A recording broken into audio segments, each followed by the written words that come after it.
दोस्तों मार्केट में लगातार 3 दिन से गिरावट है। 18,350 के निफ्टी के लेवल से आज 17,782 पे निफ्टी क्लोज हुआ है।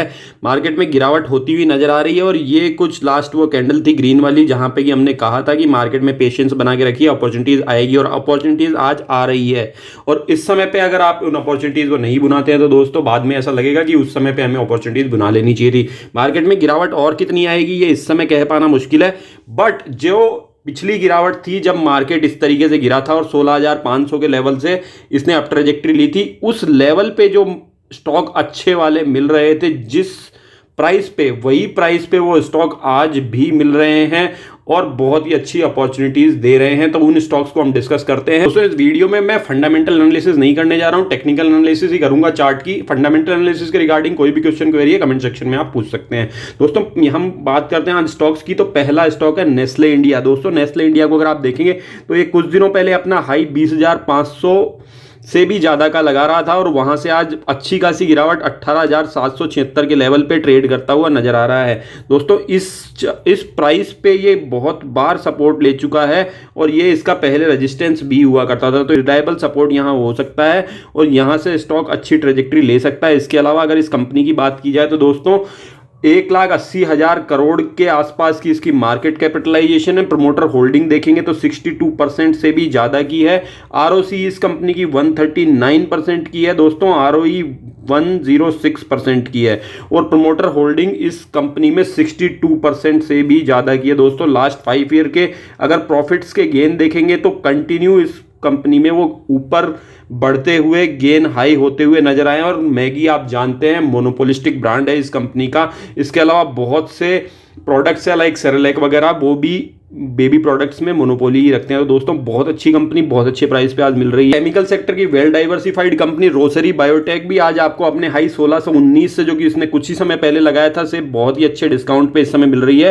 1254 रुपीज के प्राइस पे अभी ट्रेड कर रही है और ये भी आप देखेंगे तो दोस्तों बहुत ही अच्छा सपोर्ट लेवल है। यहाँ पे भी ढेरों बार ये कंपनी सपोर्ट ले चुकी है, तो यहाँ भी पॉसिबिलिटी है कि यहाँ से अप ट्रेजेक्टरी बहुत ही अच्छे तरीके से कंपनी ले ले। अगर बात की जाए तो ये कंपनी टोटली डेट फ्री है दोस्तों, लेकिन इसकी मार्केट कैपिटलाइजेशन आप देखेंगे तो 6,900 करोड़ के आसपास की है दोस्तों। तो इसलिए इस कंपनी में आप लिमिटेड अमाउंट ही इन्वेस्ट कीजिएगा क्योंकि इस कंपनी में मूव्स थोड़े ज्यादा आएंगे। और दोस्तों इस हिसाब से अगर देखा जाए तो कंपनी बहुत रिलायबल है क्योंकि प्रमोटर की होल्डिंग 68% से भी ज्यादा की है और अपने मीडियन पी से नीचे आज कंपनी ट्रेड कर रही है। लास्ट 5 ईयर्स के अगर आप प्रॉफिट के गेन देखेंगे तो कंटिन्यू राइज होते हुए नजर आए हैं। और जैसा कि मैंने कहा केमिकल सेक्टर की वेल डाइवर्सिफाइड कंपनी है, तो दोस्तों इस समय पे बहुत ही अच्छे प्राइस पे मिल रही है। तो HDFC ग्रुप की कंपनी HDFC बहुत ही अच्छे प्राइस पे आज ट्रेड कर रही है 2570 पे। अगर आप देखेंगे ये भी अपने हाई लगभग 3,000 से बहुत ज्यादा गिर चुकी है और यहां पे ये भी एक सपोर्ट लेवल ही है जहां पे ये ट्रेड करती हुई नजर आ रही है।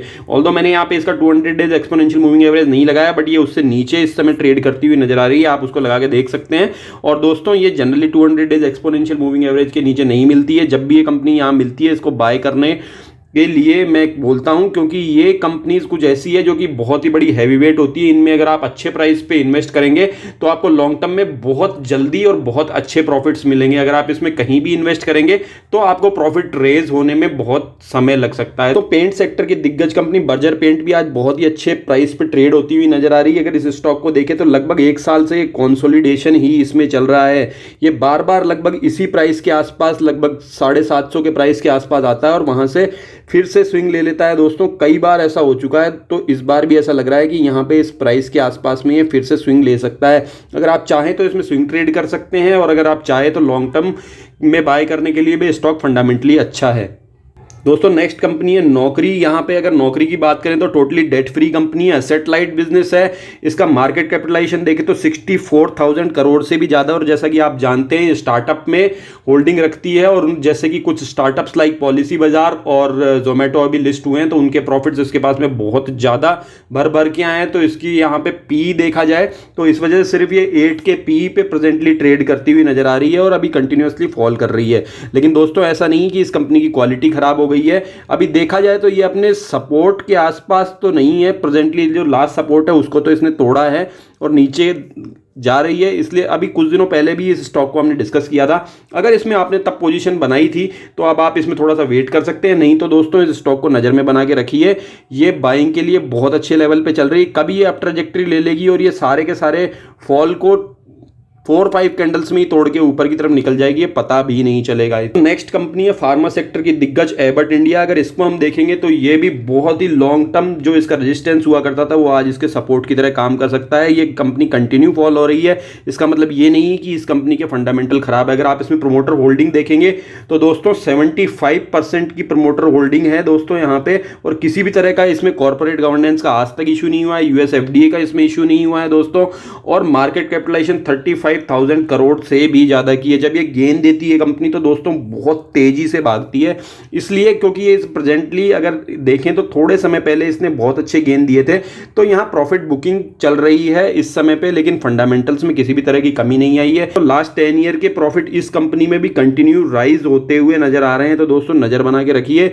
ये स्टॉक भी बहुत अच्छे प्राइस पे ट्रेड कर रहा है क्योंकि ये इसका लॉन्ग टर्म सपोर्ट है यहां भी अगर आप देखेंगे। दोस्तों आज की लास्ट कंपनी है मुथूट फाइनेंस। जिस समय पे दोस्तों मार्केट गिरता है वहां पे गोल्ड के प्राइस जनरली फ्लक्चुएट करके ऊपर की तरफ जाते हैं, तो मुझे ऐसा नजर आ रहा है कि ये कंपनी जो कि गोल्ड में इन्वेस्ट करती है, गोल्ड फाइनेंसिंग करती है, ये कंपनी लॉन्गर टर्म में बहुत ही अच्छे अपने प्राइस पे जाती हुई नजर आएगी। यहाँ ये अच्छे प्राइस पे प्रेजेंटली ट्रेड कर रही है। 1470 रुपए का वो लेवल था दोस्तों जहां पे कई बार ये स्टॉक सपोर्ट ले चुका है, आप देख सकते हैं। तो इसमें स्विंग ट्रेडिंग करना चाहें तो प्रेजेंटली एंटर कर सकते हैं, और अगर आप लॉन्ग टर्म इन्वेस्टिंग करना चाहें तो इसके भी पी पे बहुत ही नॉमिनल पे ट्रेड करती हुई नजर आ रही है। फंडामेंटली बहुत अच्छी कंपनी है दोस्तों। जो भी स्टॉक्स मैंने आज डिस्कस किए हैं उन स्टॉक्स में आप अपने फाइनेंशियल एडवाइजर की कंसर्न जरूर ले लें इन्वेस्ट करने से पहले। किसी भी तरह की क्वेश्चन क्वेरी तो आप कमेंट सेक्शन में डाल सकते हैं, मैं उसका रिप्लाई जरूर करूंगा। मेरी आशा है कि आज का वीडियो आपको अच्छा लगा होगा। आपका दिन शुभ हो।